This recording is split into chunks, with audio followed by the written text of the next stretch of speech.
Welcome to another episode of Religion versus Relationship.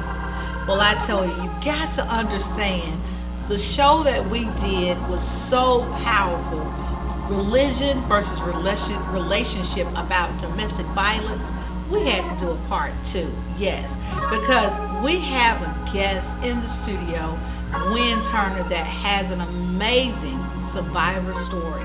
And I just felt led that we must continue with this because you got somebody, and maybe it's you, that's sitting in that religious cult every single Sunday and Tuesday or Wednesday and getting beat all the other days, and maybe even the night when you come back from church. So we wanted to shed a little light on it because domestic violence is real, and it's really real within our community. Yes, the African American community. Sometimes we sweep things under the floor. We don't really want to talk about what's really going on in our community. We're expecting somebody else to fix what's going on in our community, but I feel that there's a charge on my life to share with you that you too can be free from domestic violence, from the religious cults, because once you have a true relationship with God, the relationship makes all the difference in the world. Stay tuned. Up next, the conclusion of Religion versus Relationship with Gwen Turner about domestic violence, right here with Telisa Franklin. Welcome back. Just like I promised, the conclusion to talk more about this religion versus relationship in the church. In the church? The religious church? The religious cult? What? Really? But we have someone here, Gwen Turner. She shared with her story on a previous show about everything that went through, made her to be a survivor. But today we want to talk even more in depth about the church. Off camera, we were just talking about, and she shared with us, and welcome to Gwen. She shared with us that there's one out of 10. Yeah, 1 in every 10. That's sitting on the pew that's experiencing domestic violence. Is that you? Listen to her story, our story, so we can help you be a survivor too. Welcome back, Gwen. Thank you, Telisa. So, girl, when you said there is, she telling me a pew that's seen 10 people, male or female, there is one person out of that 10 experiencing domestic violence. That's absolutely true. So it's truly an epidemic in the making because the church, the religious cults won't talk about it. Exactly. And it's something that we're going to have to talk about.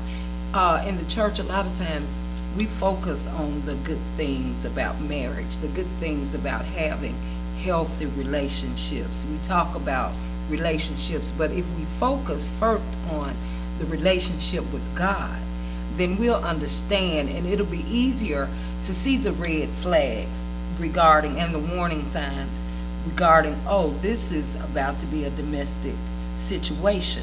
It's something that's going to have to be talked about. The church actually needs to be a trauma center or resource center. But if we don't talk about domestic violence, if we don't talk about what's going on in relationships, if we don't seek education, if we don't bring awareness to our congregations. Right, because the schools are talking about it. You're seeing children, young people are getting talked about bullying and domestic violence. Exactly. The world is talking about it, but the church is silent. But the church is silent. Why? Because there's so much going on in the church. And a lot of times in the church, there are things, say the abuser is a big tither. And I hate to say this, but I have to be real. Yeah, and that's what this show is about. And then the congregation stands to lose a lot of money. So, we do Band-Aid situations when really we need stitches, or we really need a hospital. We don't need to put a Band-Aid on it and say, because victims tend to want to, well, it's me, so I'm going to do better. And there are some victims who have been advised, well, you need to pray more. You need to pray more about this situation. What is it that you're doing at home that does not line up with Scripture? Well, one thing that I'm doing at home that does not line up with Scripture is accepting being treated wrong. God does not teach us, and I know the Lord honors marriage. He honors that, and he thinks that that is good. But God did not say that we had to be beat or we had to be emotionally abused. And you know, when you say that about marriage, some marriages wasn't God ordained anyway. It's our flesh ordained. Exactly. And one of the most dangerous forms of abuse that goes on in the church, he may not hit you, but he will downgrade you. Make you He keep will your head not down. let you, because there's a such thing as religious abuse. I went through that. You can't go to this church unless I go. You can't go to this. That's abuse. I need to be able to be free to worship. I need to be able to be free to worship where I would like to worship. So there is a form of religious abuse. You can't tithe that much money. You can't give that much money in the church. That's religious abuse. Wow. That's real talk there. Yes. That, and because we see it so much, Gwen, and some people think it's normal to go through, but when they have a true relationship with God, they understand that they can walk away because God is going to give them strength. Because you read in the Bible, the word fear not is in there 365 days, 365 times. I feel in my heart, this is Telisa, I feel in my heart that God is telling us when we have a true relationship, don't fear. I'm going to always protect you. Yes. No matter what he or she or they say, I'm going to protect your name. Because a lot of times we're worried about our name. Oh, yeah. I'm going to protect your where you're living. I'm going to protect your money. I'm going to protect everything that the abuser said they were going to take away. Exactly. So we have to literally take the scriptures and relate them back to our life. And the only way we can do that is through a relationship. And that's exactly right. And don't always put your relationship with God first. Always put that relationship first. I was brainwashed because he would make statements to me that said, if you please me, then you're pleasing God. Wow. Because I'm the man of God. Now, that goes back into other religions that, we watch them on TV. They have the multiple wives and they go through all this because they're telling these women, if you do this, this is making God happy. Exactly. And it's not making Jesus, the Christ, happy. He's frowning upon it. Other words, he's saying, I'm your God. Exactly. And that's what happens in religious cults to me, because I've seen people literally worship the pastor more than they worship God. And then even in marriages, you may have a great marriage, but you will worship and you will honor that pastor before you honor your husband, and that's your first ministry. That is your first ministry, and that's where religion comes in. That's where religion comes in. When we begin to worship the man, be it the pastor, be it your spouse, be it your fiance, be it your dear friend, whatever it is, that's religion. Right. We're not really focusing on our relationship with God, and that has to be the most important thing. And I almost lost that. I almost lost my relationship with God.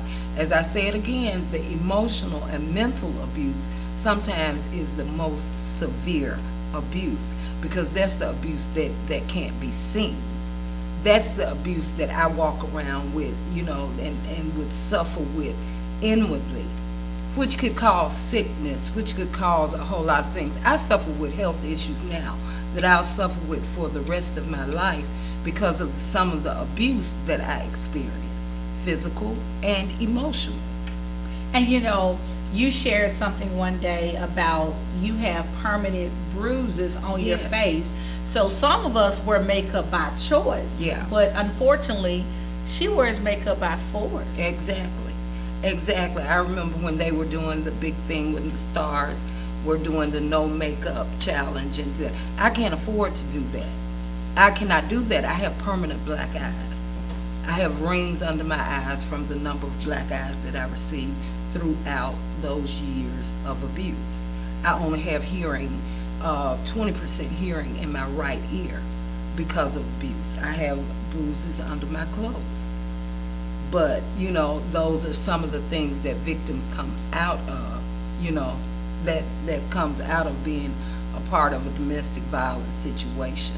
So when you're sitting in a congregation or you're going to a church to speak, can you, from an abuser, from not an abuser, I'm sorry, from a survivor, can you literally look at women and say, hey, she's being abused and she just don't know? Yeah, I can, and part of it has to do with my discernment, and part of it has to do with, there are times that I look at women and see myself, the mannerisms, the tone of voice, the reaction when that person comes around, how it changes from the reaction, the general conversation you and I were having until he walked up. So a lot of times when you've walked in those shoes, yes, you can see the obvious signs. Wow.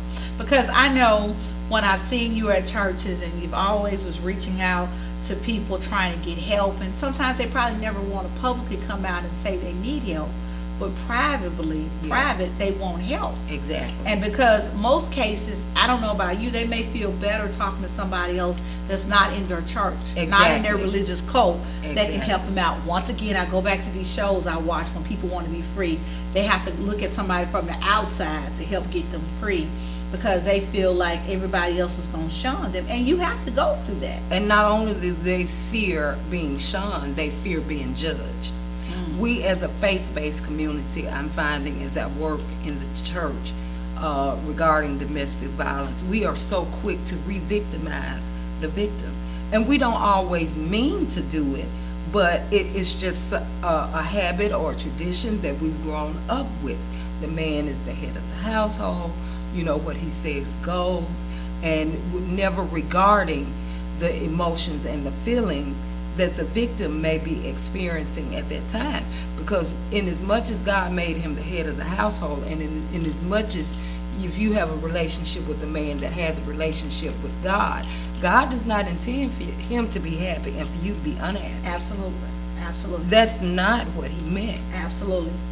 Hold that thought, because we got more. Because I want to talk about a little bit more about the domestic violence. When you get out, should you only continue to pray, or should you get help? Because the church don't want to talk about going to get some help. We just want people to what? Pray it through. Yeah. And I know, and this is not on domestic violence, but when my grandfather passed away, I was really having challenges coping, because that was the one man that I knew that loved me. Yeah.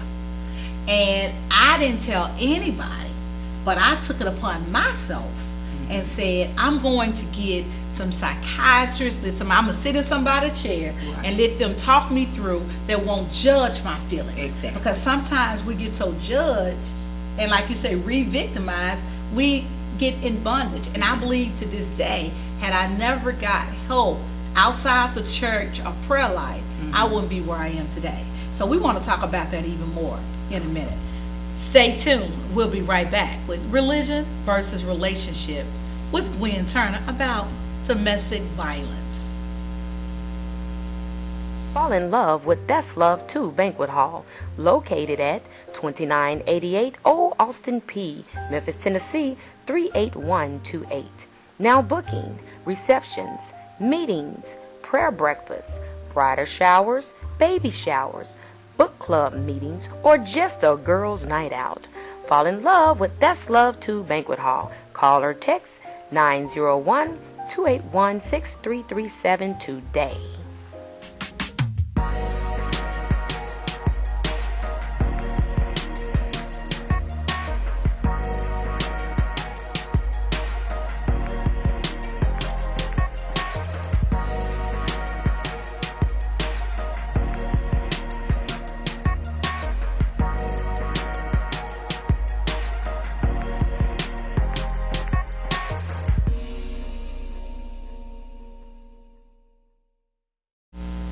Welcome back to Religion versus Relationship.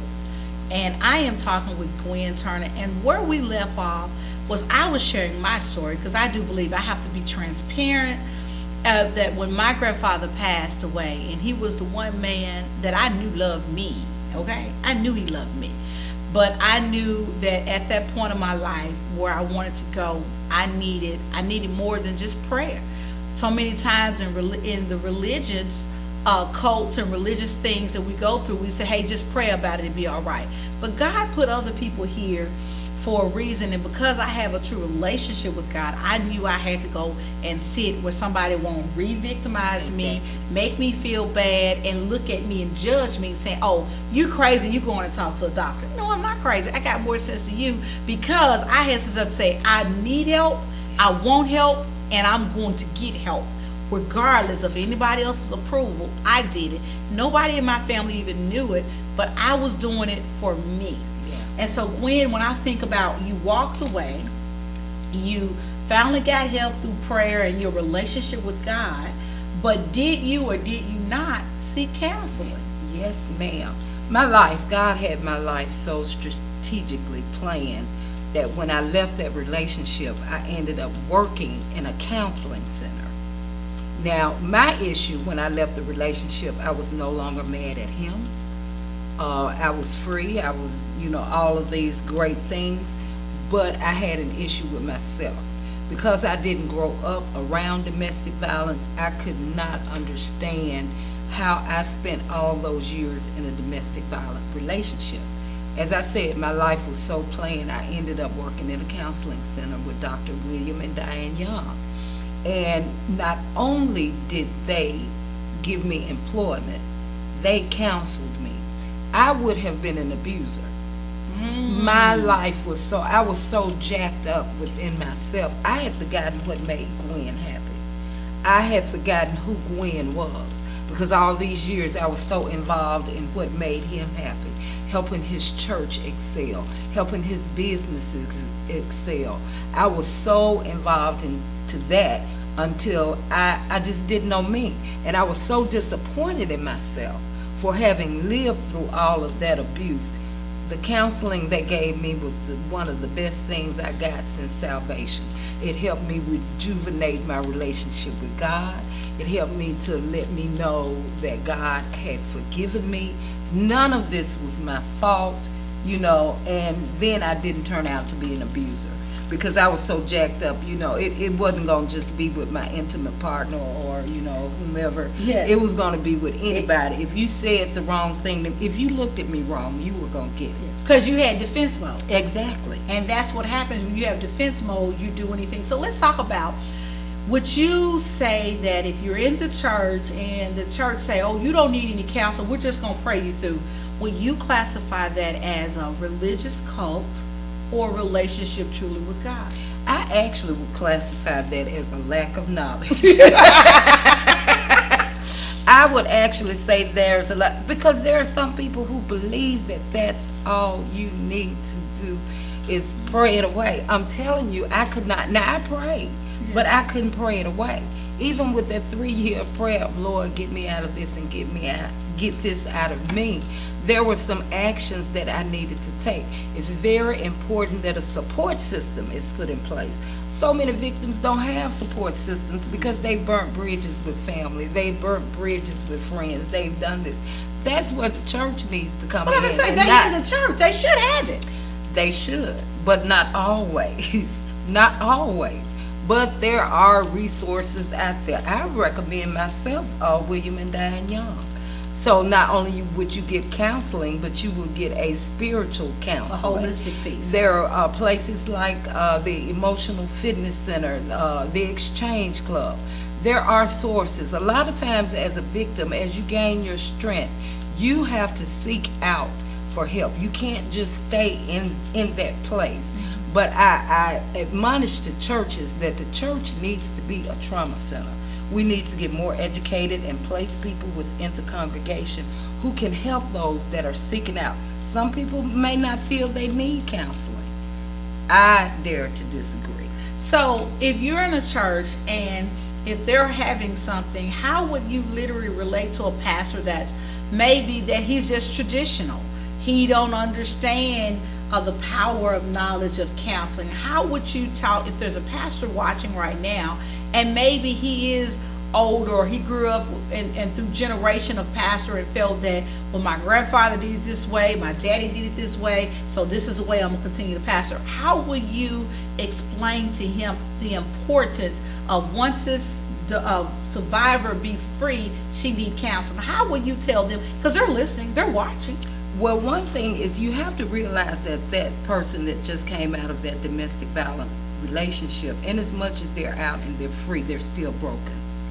They are still broken. There are wounds that need to be healed. There are emotional wounds. If you want an effective member, if you want this victim not just to be a survivor, but to thrive and to move on, then you have to address the holistic part of that person. You have to address that brokenness that they went through. You have to address the fact that now they are afraid of relationships. You have to address the fact that this person really needs some emotional help to become whole again, to become the person that person in the congregation, that Ursula that will continue to smile, and that smile won't just be a mask. You have to address the brokenness and realize that there is brokenness there. It's like a loss, like you said, what you dealt with in the grief process of your grandfather. There is a grieving process. So if you treat it like a loss, if you treat it like a death, because you have to realize I had been in that relationship over 20 years. That was all you knew for 20 years. Exactly. You went from a sweet 20 to a sweet 40. Right, 40 plus. Yeah. So, that was a loss to me. That was like a death. Even though the relationship was toxic, it was poisonous, it was not good for me, but it was still a loss. There was still a void there. So if you treat a victim or a survivor as though they have had a loss, because we always want to counsel and talk to our members, when they've lost a loved one, then, and your specialty as a pastor may not be in domestic violence. But there are resources. Seek out the resources that are there. There will people who will come to your church and help train you. Call me. Yeah. I will connect you with the resources that you need. Because I feel in my heart that if a person, I used to tell people that when my granddaddy died, and his grandfather, but he was my dad. When daddy died, and I would have somebody saying I was younger, so my mouth was a little smarter. They said, I know what you're feeling. And I say, is your granddaddy dead? Is your daddy dead? Exactly. And I was just being, being who I am. So don't tell me you know how I feel unless you walk down that walk. Exactly. So you can only imagine how I feel. You don't really know how I feel. Yeah. And so many times that we may tell a domestic violence person, oh, I know how you feel. How you know? Have you ever been? Have you walked in my shoes? Or we will say, it's going to be all right. How you know? No, it's not going to be all right. Because I'm praying every night that it'd be all right, and they got all right yet. Right, exactly. But if there was another survivor telling me, girl, I made it out and you can too, I could relate because you understand me. Exactly. You are not judging me. Exactly. Because you know where I've been and where I am and where I want to go. But I'm looking at you like, oh my. Right. Is this what I can look like? Exactly. What? Exactly. And it means a lot because a lot of times I tell people like we have to take off the Halloween mask, the holy Halloween mask. Take it off. Yeah. Because literally a lot of us live Halloween every day. Exactly. We got a mask on every single day. Exactly. That we're trying to hide behind what's really going on. But the moment we take it off, once we know that Halloween is over and it's November 1st, the masks go on sale. Hey, live. Yeah. And move on. Yeah. And it's a process into moving on. Mm-hmm. Just because you are free, you left Thursday, it doesn't mean things are going to be better Friday, because they're not. They're not. There are a lot of inner emotions that you have to deal with. There is a lot of prayer that you really have to seek out for. There are a lot of things that are going on. Because you're in that quiet place now. You have nobody around you most cases. Yeah. You're sitting there saying, should I really live? Yeah. I don't have no car. Exactly. I don't have no house. I ain't got no money. He took everything. Exactly. How I'm gonna make it? And before you know it, you picking up the phone saying, "I'm sorry." Right. Either that or you will draw another relationship just Wow. like that. That's the reason I am all for counseling, because I wanted to be sure that I could recognize the warning signs. I wanted to be sure that I was in a place where I knew that I would be all right and that I could have another healthy relationship, because the worst thing that can be done is to take that baggage from that domestic relationship into another relationship, because he didn't do that. That's the reason it is important that the church becomes a source, a trauma center for not only the survivors of domestic violence, but there needs to be more things surrounded about the abuser. Right. Because they need help as well. Because if not, then you're going to help the survivor, and the abuser is just going to find Another someone victim. else. Exactly. And they gonna know how to do it a little bit more strategically. Exactly.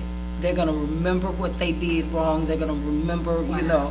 exactly. So it's very important, that the church gets involved in this. If not, we're going to be rolling down a whole lot more caskets in the church